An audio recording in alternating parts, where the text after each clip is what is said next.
Brother and lads, welcome back to Cossy's Arsenal podcast. My name is Cossy. Good morning, good afternoon, good evening, wherever you are in all parts of the world. Welcome back to the channel. Welcome back to a brand new video. Arsenal have agreed a deal with Ndika to sign in 2023 as a free agent when the season ends. We're going to be diving into that story and much about what we know about it. Mikel Arteta has always wanted a left-footed centre-back.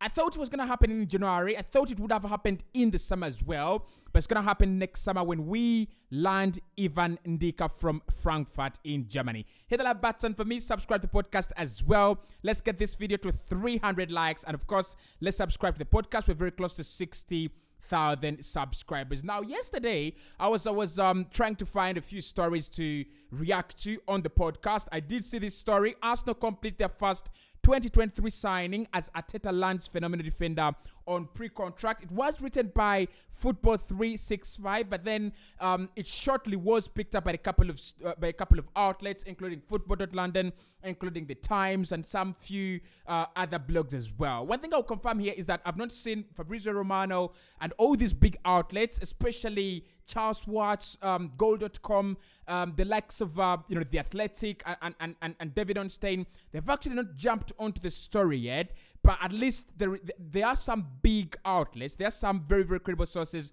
that we can actually refer to as well. So this is the player, Ivan Ndika. Mikel Arteta has been following him for some time. I think we've talked about him before on the channel. If I'm not actually mistaken, we talked about him last summer. We talked about him the summer before that. As one of those young, very, very young defenders that have actually caught the footballing scene by surprise. Very good. His contract runs down in 2023. I think Frankfurt are really going to be, are really going to be mad at themselves for this one. At 23, you can't have your player, one of your best centre-backs, having a contract run down. You really, really cannot. And it's a very, very good deal by Arsenal. We're going to be diving into much of what I think about it. I think it's a very good deal for Arsenal in terms of the budget. You want to get these, secondary players in these positions because it's going to be competing with Gabriel Magalhaes. So I don't expect much of him to be, I don't expect him to be that starter every game, that player that actually, starts for us. And it's going to be the second man to Gabriel Magalhaes. And with the number of games that we've started playing almost every campaign, I don't think the number of games is actually going to reduce like many people think. I think the number of games is going to be more and more and more. When you look at the new Champions League format, Arsenal will go back to the Champions League for me. There is no doubt about that. Whether I have Gabriel Jesus or not, we're going to go back there. And it only tells you what is going to happen in the future, in the coming seasons, in the coming years. More football, more games. So you need a bigger squad. You need 23 players. You need almost 30 players to survive in a campaign. So let's dive into the deal. First and foremost, as written by Football 365, we do have an agreement with Ivan Ndika, and they've written and said Arsenal have agreed a deal to sign entering Frankfurt defender Ivan Ndika when he becomes a free agent next year, according to reports. The Gunners are expected to be busy in January, but will apparently wait until the summer to sign Ndika on a free. Mikel Arteta may not adopt the same approach in his quest to sign a new midfielder, with long-term target Yuri Tielemans also out of contract next summer. So it's one story that I really treated with a lot of contempt, but right now I can confirm this is 100% true. So he's gonna join us in the summer of 2023. That is confirmed. There is a pre-agreement. I think a few clubs have also been interested in him, but I don't know how Arsenal have actually won this one because Eddie's a smart guy. We did this with Matt Turner last January, and then he joined us on a free in the summer. Not actually on a free, but we signed him in January, and then he joined in the summer. A few players have also, we've also signed a few players probably in the past on this kind of basis. But this is why I like this deal, and this is why I like this kind of deals. One, I think there's so many positions Arsenal will have to fill in January and even in the summer, priority positions where we will need to spend a lot of money. Take, for instance, an example on that center forward line. I think we need to spend a lot of money there. I think there was a subscriber in my inbox on my phone, and he was telling me about Joao Felix, and he was telling me about all these guys, Dusan Vlahovic. The problem with these deals is the money. I think Arsenal would love to sign any player we want. We would love to bring any player we want at the Emirates Stadium, but at times it's the money. Vlahovic, yeah, probably. You think about that deal, and you think about Juventus and the financial demise they are in. So probably that's one of the reasons why you can, think about him. Joao Felix on a loan deal. I've seen that story. Probably we'll chat about it more later. But for me, Ndika on a free is a very, very good deal. We can be patient. We have the likes of Robolding around. We still have the likes of Ben White. I think Ben can also play in that back three. So if you have Gabriel Magalhaes injured and you don't have a left-footed centre back to replace him, it's easy. It's quite easy for me. Play back three: Saliba, Ben White, and Robolding, and Tomiyasu. Actually, Tomiyasu can play at left centre back as well. So we can wait until the summer to get a very, very good deal. And for me, it's genius. It is absolutely smart. 23. I think he has a dual citizenship, France and Cameroon.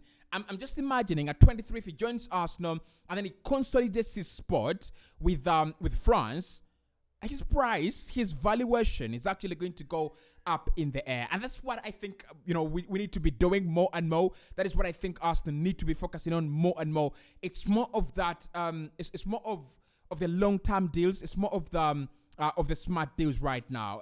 I've already seen stories that we could be in trouble with financial fair play rules. That is something we don't want to be closer to. That's something we don't want to be, linked with at any point in time. We've seen what happened with Juventus. You could have a transfer ban for a year, for a season.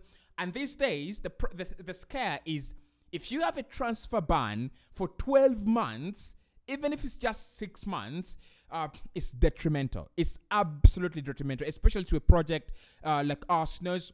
We still have so many young players to bring in. We still have so many positions to fill. And we still have a lot of polishing to do. Players like Lokonga, for me, will eventually leave the club. Players like, I think we'll lose some key players in that project and then eventually have to replace them. So that is why this deal makes a lot of sense. That's why this deal is a genius move. Wait until the summer. You're signing a 23-year-old for free.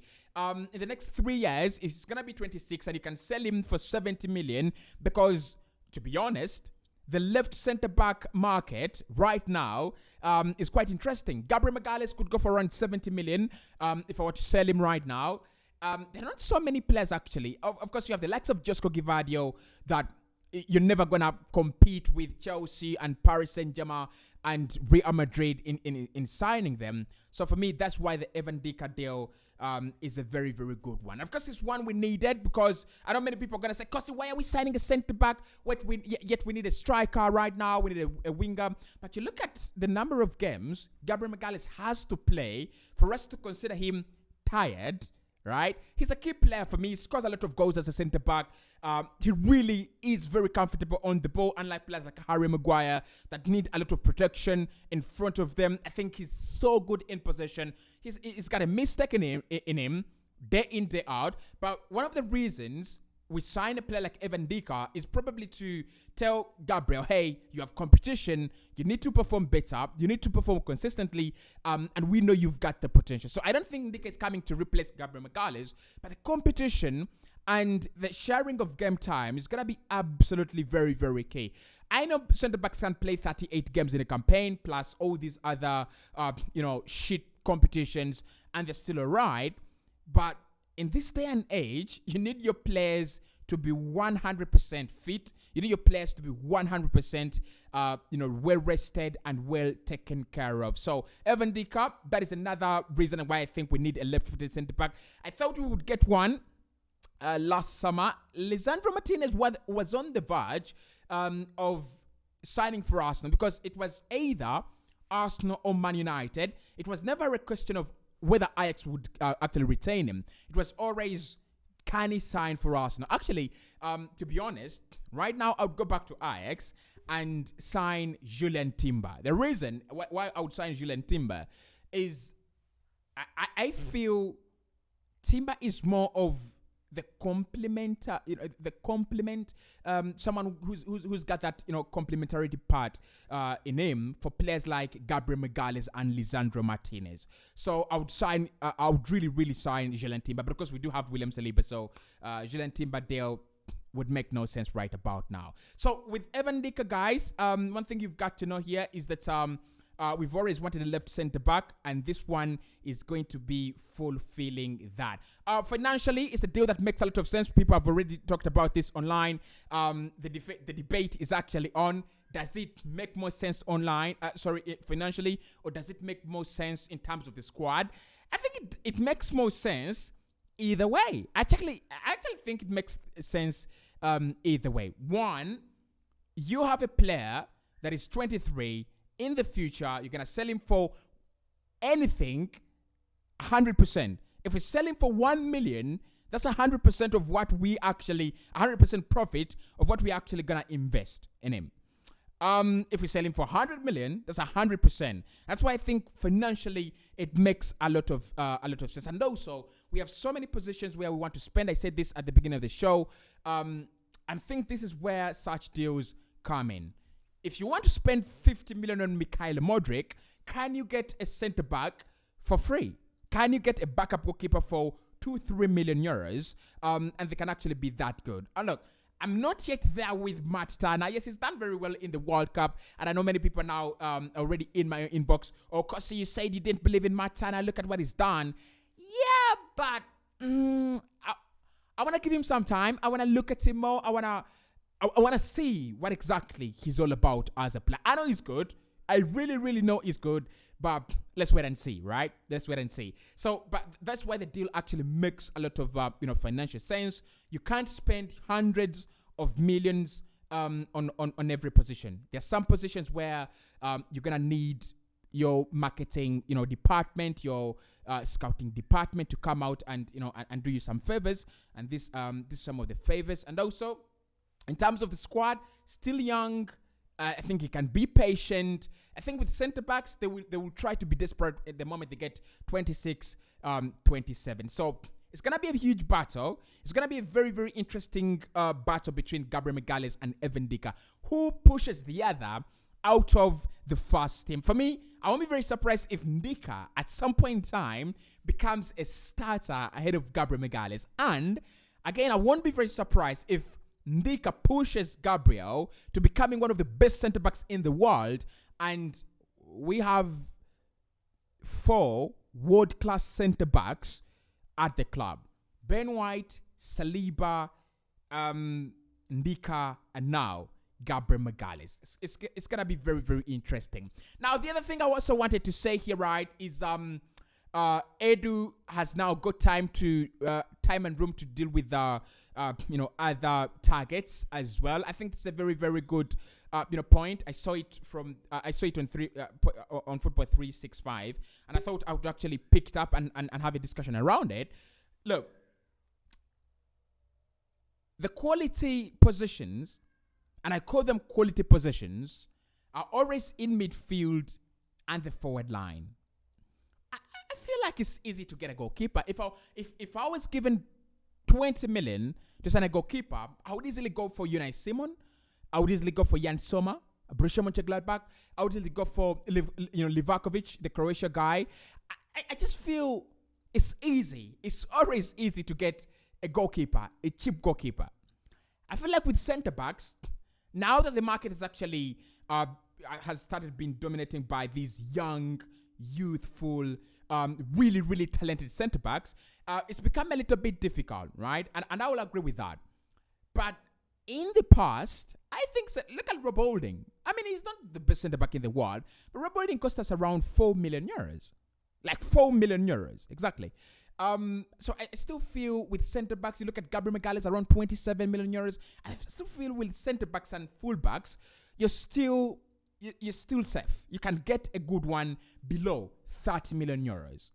But with midfielders, unless their deals are running down, unless wingers deals and forward players deals are running down, they're always going to be very, very expensive. So Edu has now room to deal with all these targets. I've seen stories that we will not sign a striker in January, and I'm completely, is it washed away? I thought our priorities would immediately change the moment we announced that Gabriel Jesus has actually done his surgery. But it doesn't change. We are signing a midfielder and a winger. At least those are our priorities in January. So Evan Ndika will come to Arsenal. We are going to have more and more discussions around him, what he is as a player, and your reactions live as well. I see you soon.